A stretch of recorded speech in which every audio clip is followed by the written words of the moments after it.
In what was dubbed the showbiz bash of the year, the couple welcomed friends old and new to Claridge's, where they had enjoyed their 2002 nuptials. "It was fabulous," says Joan Collins of the party, held on 17th of February. "A perfect night. Joan wore a silver Jenny Packham gown, decorated with her Damhood Grand Cross, for the Art Deco-themed white tie event. Old friends joining them included the Delevingne family and jewelry designer Theo Fennell.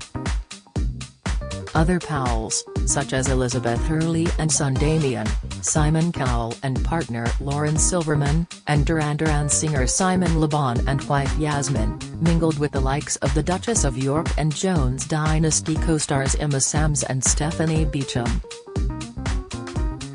In the ballroom, guests dined at tables named after Hollywood stars, and Joe Pettit and his LP Swing Orchestra played Showtime classics.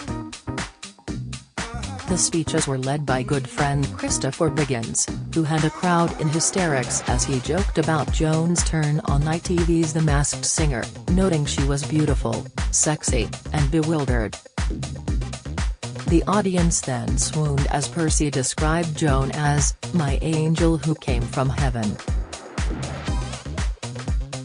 And when Joan's turn came, she stood nervously, admitting, "I lost my speech.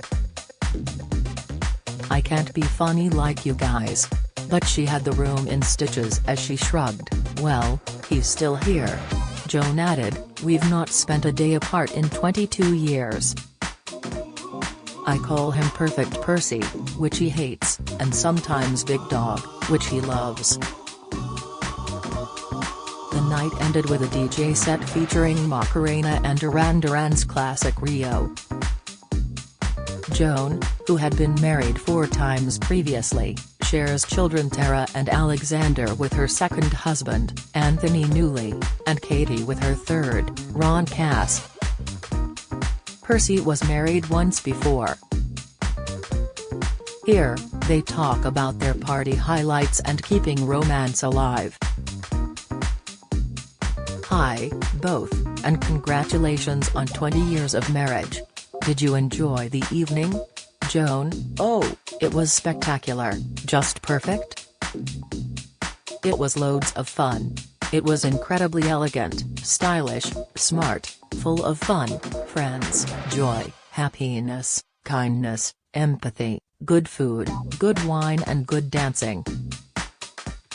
Percy, and fear. Joan, "What was fearful?" Percy, "People cancelling at the last minute." Joan, "Well, that's true.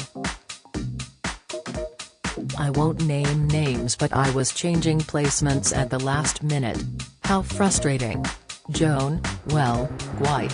It had taken 3 weeks of organizing, consulting with Big Dog." Percy, "The consultation was limited. Joan didn't need me. You know, she did the placements at our wedding in the middle of an earthquake in Acapulco?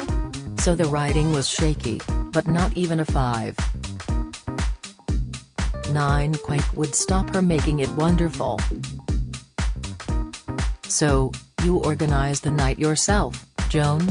Joan, "Yes, I do tend to take charge when it comes to our social arrangements such as this, and then Percy's in charge when it comes to our finances. He checks everything. He'll say, 'What's this £4? 50 you don't have a receipt for?' Percy, 'It's important,' laughs.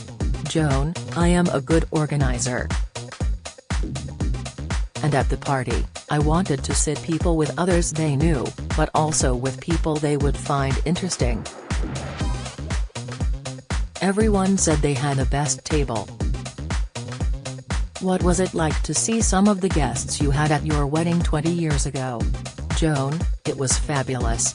I loved having my brother Bill and sister-in-law Hazel there, likewise Christopher Biggins, and Theo and Louise Fennell, Charles, and Pandora Delevingne, and their girls, Poppy and Chloe.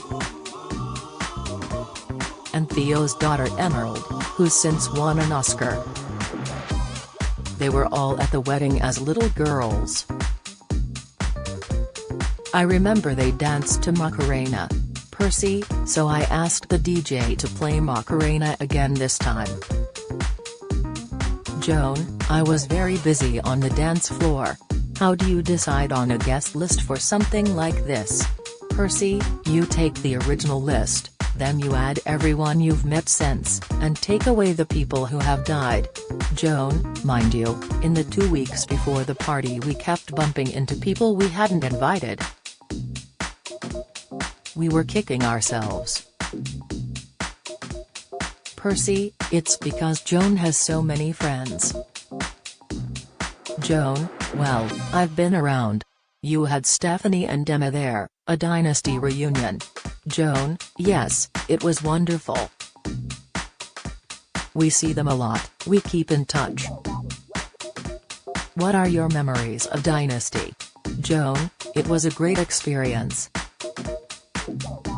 I loved playing Alexis. I loved her so much everyone thought that was who I was, because I inhabited her totally.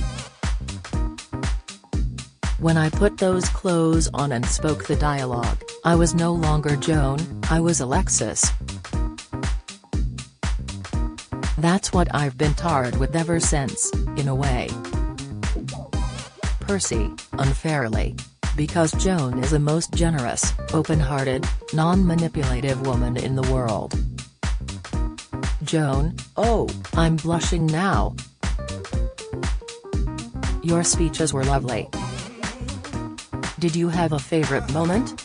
Joan, it was a bit of a blur. I was so nervous about my own speech I found it difficult to concentrate.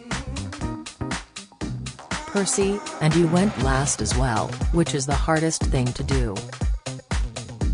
Joan, making speeches makes me nervous. We can't imagine you as the nervous type. Joan, when I'm acting I have a script, I know what I'm doing. With a speech, you write it yourself and you don't know if it's going to be good or not. Percy, you did amazingly. You spoke about how you've spent every day together since you met. How do you not get sick of each other? Joan, we give each other space. He has his own dressing room, bathroom and office. Percy, she gets sick of me. When I'm snoring, for instance.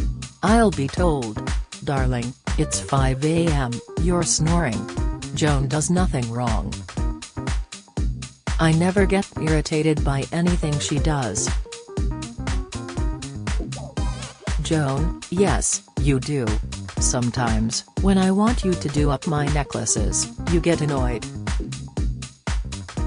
Percy, well, yes, if I'm there with a cigarette dangling out of my mouth and a shopping bag in my hand, it's difficult. What's a normal day in your household like? Percy, she'll wake me with a lovely cuddle and kiss.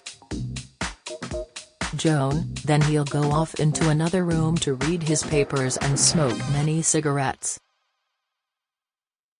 I'll watch breakfast TV and read my papers, and drink coffee. Percy, and then we'll start our working day. We work together, so we need to constantly check in with each other. I have no clue what's going on with social things, she's not interested in the minutiae of balancing books. But it works. With working together, how do you keep the romance alive? Percy, we still like a date night. Joan, our ideal date nights are eating caviar on a baked potato in front of the TV, watching Gogglebox. I'd quite like to be on Gogglebox. We'd be fantastic. Percy, we go out for dinner but on the whole we love watching a good movie or TV show. We're really enjoying the Tommy Lee and Pamela Anderson mini-series, Pam and Tommy, at the moment. Joan, it's terribly rude in parts. Percy, it's so funny though. What are the highlights of your 20 years?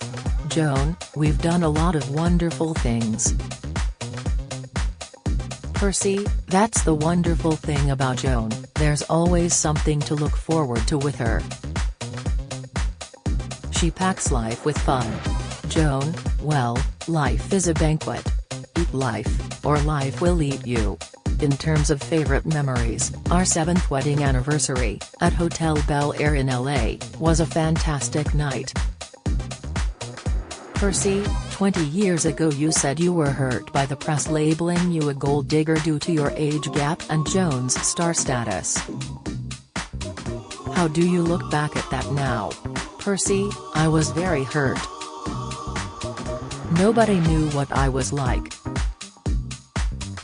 Joan, he comes from a very good family and had a very good job. They even named a street in Lima, in Peru, where Percy was born, Percy Gibson Street, after his grandfather. Percy, and 20 years later, I wonder if people are saying the same thing now. You've proved them wrong.